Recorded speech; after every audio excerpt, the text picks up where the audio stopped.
Welcome to the Money Collective podcast. We're here to uplift your financial well-being.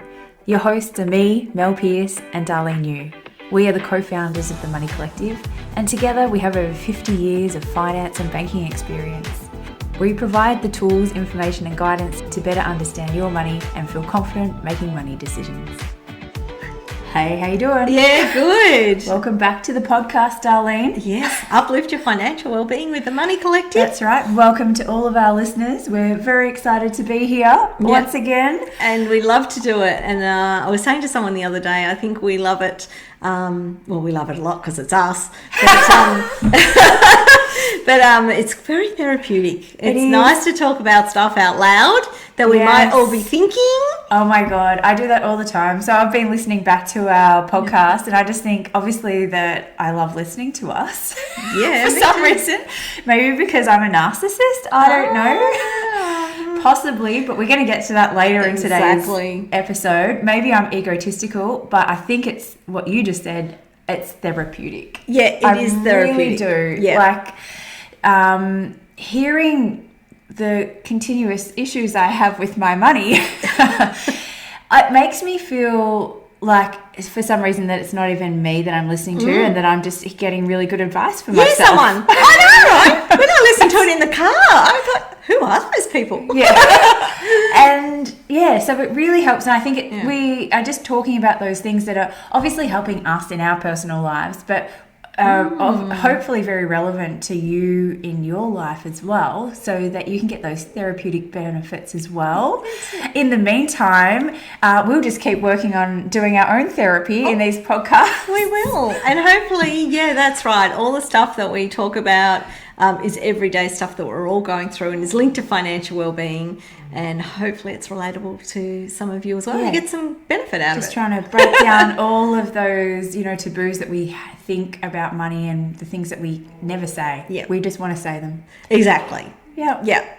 And let's start with our truth today. So my truth is I reviewed my health insurance. Yes. And it's got the reminder, come 1st of July, your increase is going up. I'm with NIB health insurance, and it was going up to about $612, and I think it was around $570 before that. And so a month per month, and that prompted me to have a think about reviewing it. And that's insurance for 3 people, you and Dennis and your daughter. That's right. You hear me talk about Logan a lot. He is 22. And kicked him out. I did. I kicked him off the policy about 12 months ago. Sorry, Logan. Yeah, but you're on your own, kid. That's right, but it's about adulting and growth. So, and he seemed cool with it as well. So I think that was a good thing to do. It didn't change the insurance premium, by the way, when I took him. Because you've still got a family policy. Yeah. That's interesting. There you go. So I don't know. You could probably have 5 kids. I'm not sure when it changes, but it didn't change the policy at all when we took him off. That might be worth finding out, because is he going to take out insurance as well? Well, no, he's not. He will. He's a young buck. He's healthy. We've talked about this before. He's invincible. Currently invincible. Yeah, I did suggest to him to take out ambulance cover. Yes. In case, but otherwise, no. Handy. I've had to use that before. I do think, thinking of your situation and talking about health insurance, I do wonder a lot whether it's actually worth it or not. I mean, it's only those non-urgent things that, depending on how long we want to wait. Depends on what the health system seems as important or not. I know. Anyway, but we have always had top hospital cover, and we have extras, and the extras are always... I've always, do we need them or not? And I wish I was one of those people that years and years ago worked out what that premium was and always put that monthly amount in a separate bank account. And if I had my time over, I think I'd do that. And why can't I do it now? That's definitely a mind barrier at the moment. So we don't have full extras cover, but we have optical, dental, and physiotherapy. Mm-hmm. And the hospital cover, we've always had that full, as I mentioned, but with nil excess. And I think that's just given me a view of I've got peace of mind. And Yes, that's our lovely dog Apollo, where we record in our background. So, you know, I hope you enjoy him singing. Shout out to Apollo. But you just mentioned that you've got nil excess. And I've been talking to a lot of people about health insurance lately because it's our life at the moment, this health issue, all these health issues. And people who think they've got no excess, depending on the surgery and the surgeon, there may sometimes be excesses. Like people who think, I've got premium top cover, I don't have it.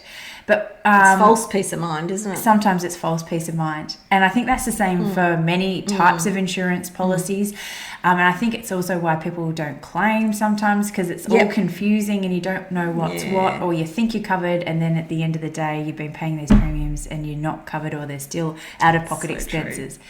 And I think with healthcare, I think it's inevitable, I think it's good to bake in the assumption that there could be some out-of-pocket expenses, no matter what premium you're I think paying. It's really important to think like that, you know. I mean, our extras cover, and I didn't even realise this. So this is about really understanding your terms and conditions of your policy. So I had to have some new glasses a while back, and I went and I've never asked the question before, and you know, they cover some of it, and then I've always had to add extra to it, but I haven't asked the question before as to why that actually is. I just assumed that's the way it worked. Yes. Anyway, the lady at Specsavers mentioned to me that I've got a policy that covers 60% of whatever the bill is. Yeah. And I thought, right. So then that got me tweaking about the math, and I did some math about whether I thought it was worth it or not, or, you know, based on that 60%.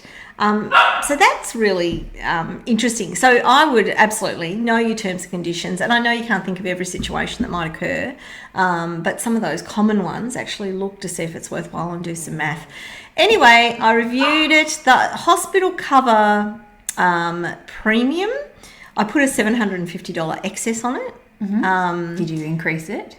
I was zero. So we had a zero excess. Yes. So to go to $750, I'm saving $158 a month. That's amazing. So that's like $2,000 a year. You just need 6 months of not claiming and you're ahead. Right. Yeah. And I worked out, so that's like 3 hospital visits a year to be in the same position. Wow. Like $750. Yeah. It seems like a no-brainer. I hope we don't have to go to hospital or have some major incident that causes 3 every year. Right? No, gosh, no. Let's not do that. No. So, so that's my story this week. Oh, there you go. That's a little win. Well, I am going to stay on the topic that I am always on. That's me and my life at the moment, and Percy's surgery and everything. So he's had his surgery. It's been done. We ended up going through getting a work cover claim.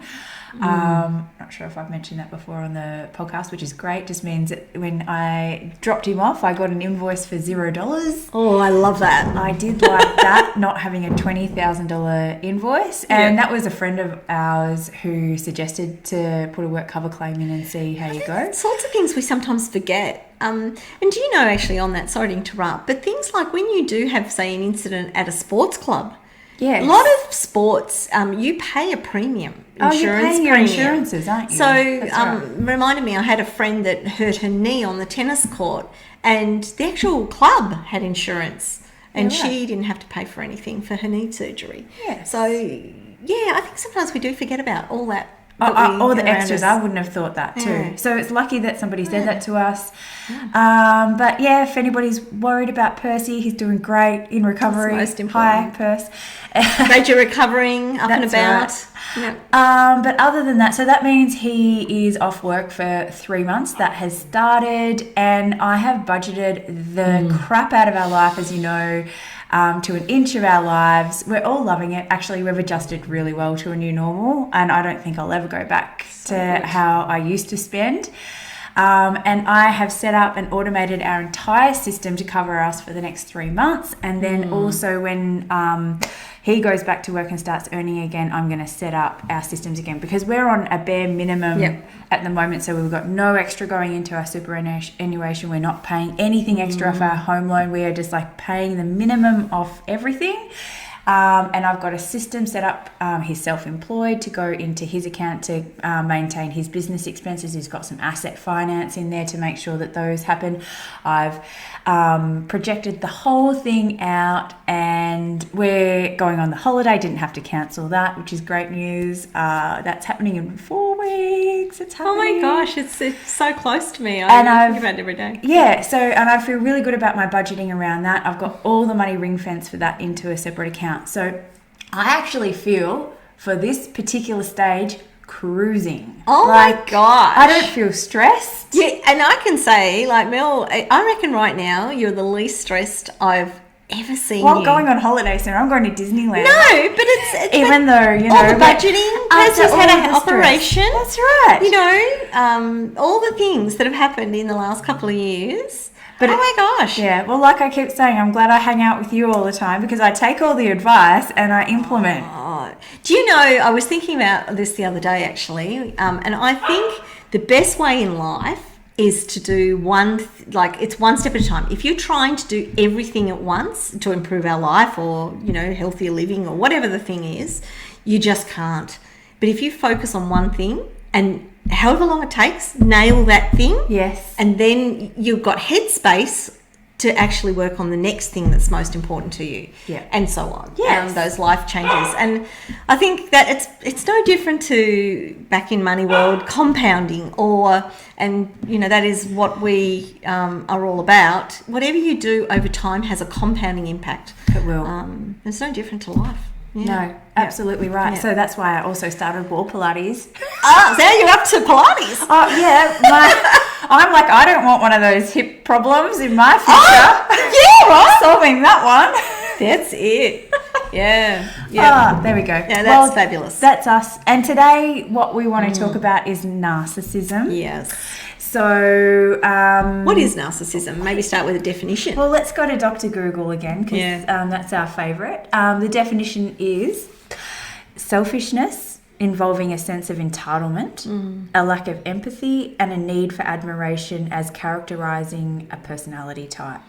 Not fun. And I think that it's been a bit of a hit word the last few years. It's narcissism, definitely trendy to talk about it. Gaslighting. Yeah. And we just wanted to talk about that in a more of a money sense. Well, I think narcissism and money is super correlated, right? Because money is a part of the means to do life. And, you know, what is, you know, narcissism, it's somebody feeling correctly or incorrectly, or two people or two, it could be, you know, have different relationships. It could be a home or in a workplace, or anywhere really, where you feel one person's got more power than the other. And that could be in our own minds if we're receiving that, or it could be reality, or on the other part, it could be unaware or totally aware. That's right. Yeah, of us doing it. And money is such a power thing that people can have over each other. Yeah, I feel like narcissists don't have an awareness of what they're doing, that it is like an inbuilt thing that they learn. It's manipulation, how to get what they want and how they want to feel, and they know how to do that. And I've actually got a list of things that they commonly say. You need to toughen up, no one will believe you.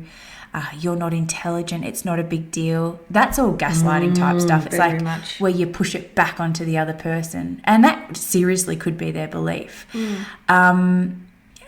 told that something's your fault, that you're crazy, that you did something to yourself, it's all in your head, you're too sensitive, you're crazy. And then also being, you know, I love you at the same time. Because they're keeping and manipulating the control and the power in a relationship or a situation. And so what we want to talk about is if you're on the receiving end of that, then what that's meant to evoke and how the manipulation happens is an emotional response within you. So when somebody's treating you like that and saying all of those words, it's so that they can hold the power in a relationship, like you were saying. And they want us to fall apart, and it keeps the power balance in place because that other person starts feeling crappy about themselves. And also their self-belief diminishes over time. So it's hard to remain empowered. Definitely. And I've talked about this on a previous podcast, but it's pertinent in a relationship situation. I say particularly to young couples that are just starting out on their journey of maybe buying their first home, that it's and it's for all of us, so important that we understand our money and how it works at home. Don't outsource it to your partner. Understand where the money's going, what it's doing, and have a voice. Make equal decisions. Don't either outsource that or let somebody else make that decision. And so that's easy to say. It is easy to say. Like, just make equal decisions. Yeah. When you feel like crap all the time. And that's the power play happening. And the way to have equal decisions is to get educated. Like if there's a particular topic that you're being overridden on, and it might be around making money decisions, then you need to know about that money decision. Like, instead of not participating in what is happening, you need to educate yourself. And like, an example of that might be, this happens not only in relationships, but in other environments, like the finance industry. Oh, wow. Yeah. So banking, right? We're women in finance and banking, and oh my gosh, that's hard for us to even be in. And we're trying to keep our sense of self-worth within the industry. Yeah. Because what the finance industry traditionally has liked to do is be all powerful and project an image of importance, and that we might even have imagery in our own mind that you've got a bank manager, a man sitting there in a fancy blue suit or something like that, and who's dictating terms to you about what you can and can't do. That's and right. I think that that's a narcissistic relationship. It is, absolutely, because there's an imbalance. So in that sense, if you think about it in that old style, you went to see your bank manager because you need money, or if you're going to see a bank these days, or, even maybe some mortgage brokers or whatever, that you're going because you're that power relationship is that they've got the money to give and you need it. That's right. It can create that inequity of power. That's right. And definitely in the finance industry, I think there is a lot of that ego-driven self-importance, and so many case studies or times that this has happened comes to mind.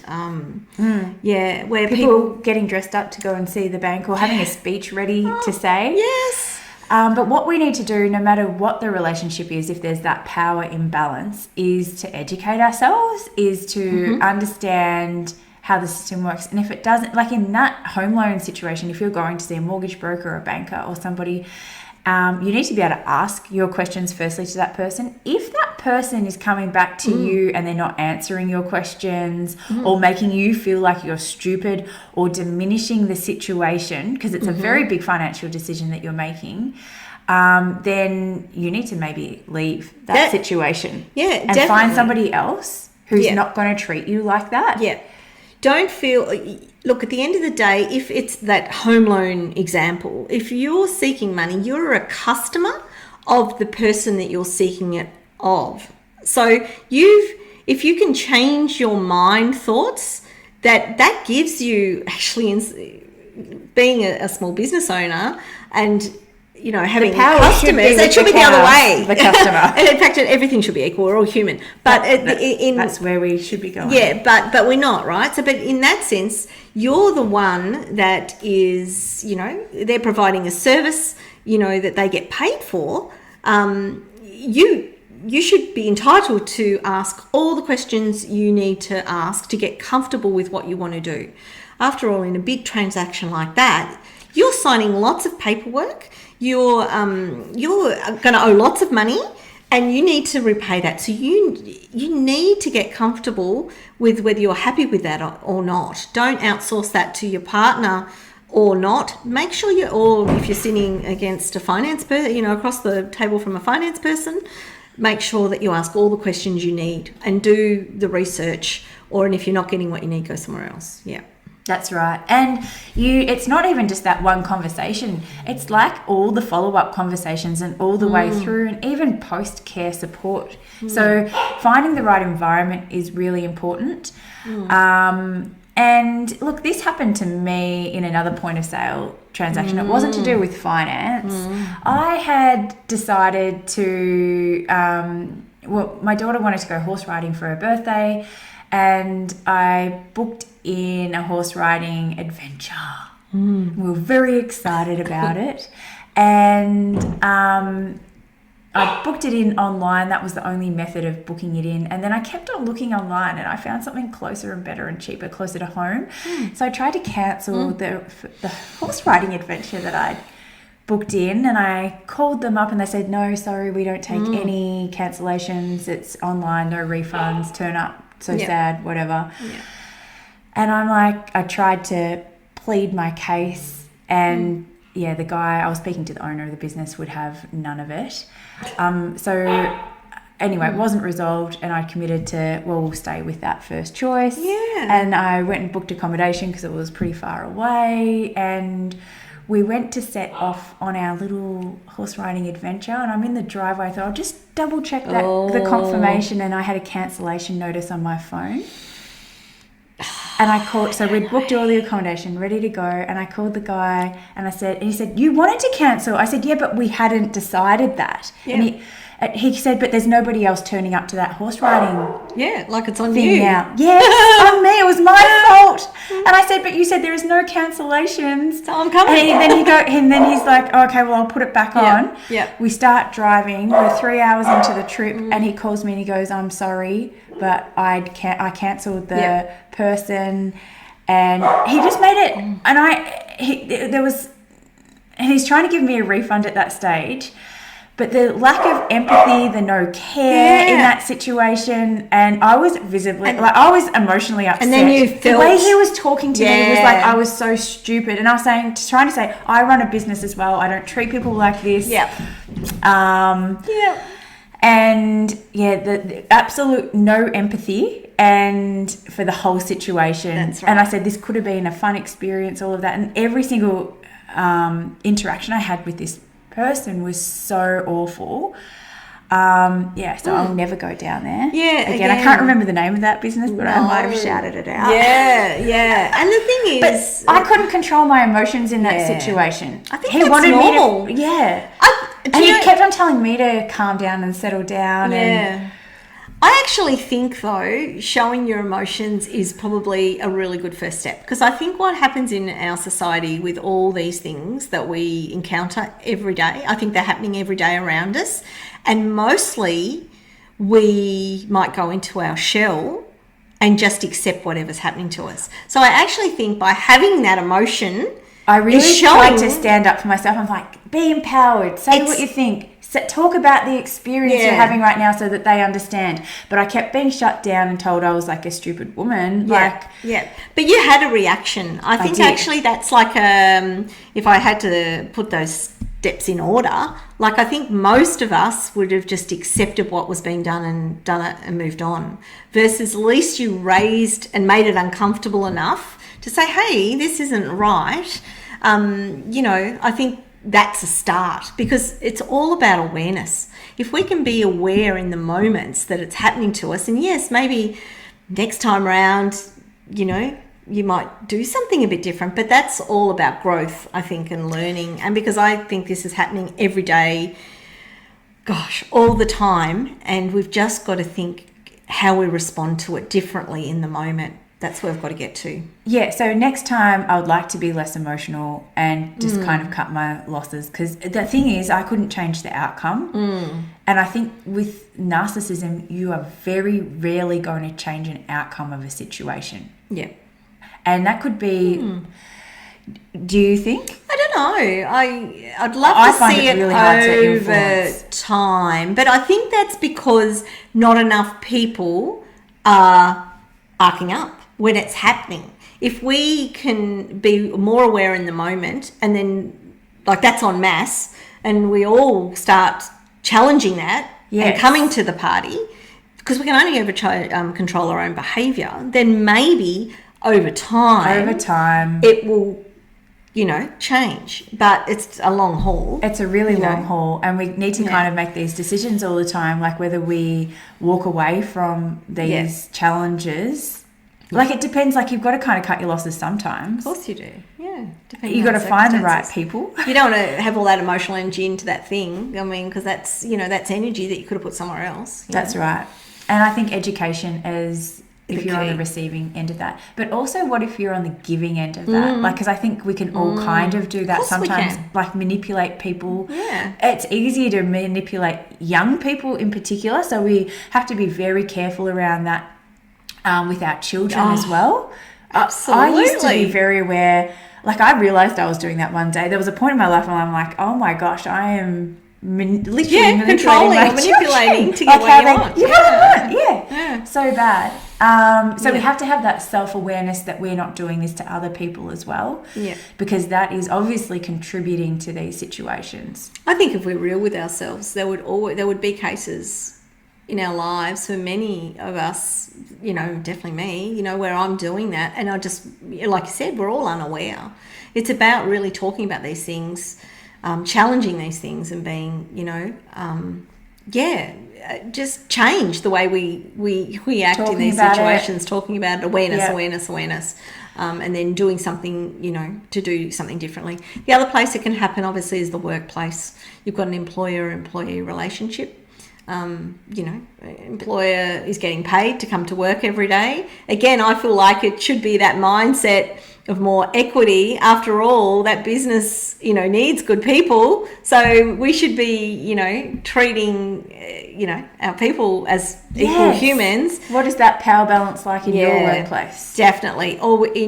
That's right. Or if you're an employer, how are you treating your employees? Exactly. Yeah. And what are you doing to be aware of that, or what difference it makes? I came across a situation not long ago where somebody had left their work and they didn't think they were paid correctly of what they were owed, and they'd been there a very long time, 20 odd years, and actually, just by raising that, and that was really hard for that person to do, they got a couple of more lump sum payments and then went back and actually did the work, checked it out, become educated. But there was pushback in the first instance. Correct. Around when the employer was questioned about, no, everything's fine, it's all correct, don't worry about it, it's all good. That they're the responses, And then that person felt like, well, hang on, I really don't think. Yeah. And then it was actually going back through the data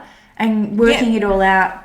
And then the employer ended up beating them to the punch, and they got those extra payments. They did. And then it all worked out in the wash. But if they hadn't have raised it, and sometimes we're too scared to ask the question. Yeah.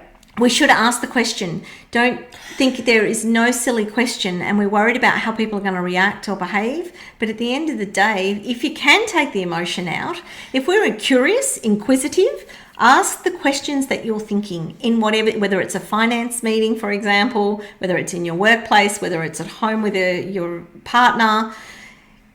We're all entitled to understand and become educated about the thing that we're participating in. And it's our responsibility to educate ourselves. Yeah. So that's the tip of the day. Yeah. Don't be scared to ask. Be aware and become educated. Understand things that you're entering into. And don't be a narcissist, okay? Yes, because I think we all do that too. Yeah, in some situations. That's right. Don't diminish the other person.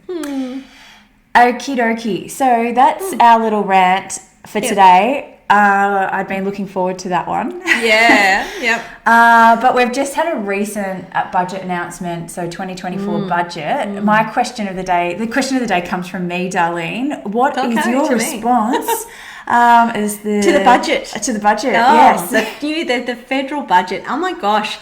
So it has been getting a lot of airtime. So, and I feel it's obviously very political about, there's Labor and there's Liberal and, the political view and what people feel about that. And who writes the newspapers and the news that we're getting. Exactly. So in relation to the economy parts and whether it's going to drive inflation or not. So a lot of what's going on in the media is that's the fear mongering. Oh my God, what have they done? We're going to be, inflation's going to go up, interest rates are going to go up. This is the worst thing. Oh my God, and it's meant to make us feel so scared. Yeah. So I think, and inflation's not going to come down, and just a tiny bit of background. The goal for inflation is between 2 and 3% a year. And we, because I looked it up last night, because this is really frustrating me at the moment, is it's sitting at about 3.8% annualized.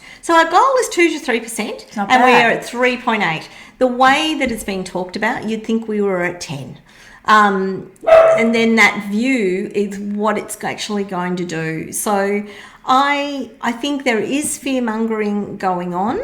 But I do think that's actually a tactic of the government and a tactic of, and they probably the media to pull those strings for them, because it's all about sentiment. Spending and inflation is about sentiment. It's not actually about what we do. So what the government... It's not about the policies so much. No, that's like a last resort. So our economy is driven by how we feel. Like you, me, all of the Australians, and if we're feeling bad, we might not go and spend if we're scared. But if we're feeling good and buoyant, then we're going to go and spend the money. Which might drive inflation up. So the recent budget is giving a little bit of money back in our pockets because they're giving us $300 for our energy bill, and we're getting a bit of a reduction if you're a low to medium income earner on your tax. That's income tax. So your income tax, and that is the big one. But if you think of all the cost of living increases that we've had over the last couple of years already, and the interest rate rises, I'm not rushing to the shops in a hurry, but that could just be me. That's right. But what you're saying is, I think people aren't. People are much more aware. There's definitely this fear that will hold people a bit more, and inflation's not as far out of the goal than what we think. I think everybody's being more conservative, and I think, again, get educated. Understand on what things impact us. And don't let your emotions from all of that input drive what you do. Exactly. Understand it from two perspectives. One is understand your own money, and this is our philosophy. Understand your own money, what's coming in, where it needs to go. Plan for it so you understand that, and then outward in, understand and become educated on how the system really works. And you don't, again, we come back to narcissism or that power. We think it's really complex, but in some respects, if we actually start to learn about it, it's not really that complex. It's more about us just, learning about, inflation. Why do we put interest rates up or down? To stop people spending, or so they'll spend more, basically. And it's sentiment. So, then you can put it in perspective, I think. So what we hear in the media is just them trying to get us to have enough fear as not to spend. Turn the telly off and don't buy the newspaper. And just become educated and empowered about it. Yeah. And watch some of the key things. So I think we are nearing the top of interest rates. And there is talk whether there'll be any more during the year. But I'm with Mel. I feel like people are really not spending too much, but we'll see how that pans out. So get busy with understanding your own money. Run your own race. And your own goals, and markets will go up and down. So that's right. Awesome. Good. Well, thanks for joining us, everybody, and thanks for that economic download on the budget 2024. Maybe we can do some more education on that another day. Sounds good. All right, we'll catch you next time. See ya. At The Money Collective, we provide financial wellbeing premium coaching, mortgage broking and workplace financial wellbeing programs, which we couldn't do without the seamless support of our fabulous team. If you'd like to find out more, head to themoneycollective.com.au or our socials to take action and engage our services. In our Facebook group, join the conversation and help us break down the taboo around money. All content in this podcast is for educational purposes only and is general in nature. For tailored personal advice, please seek out a professional.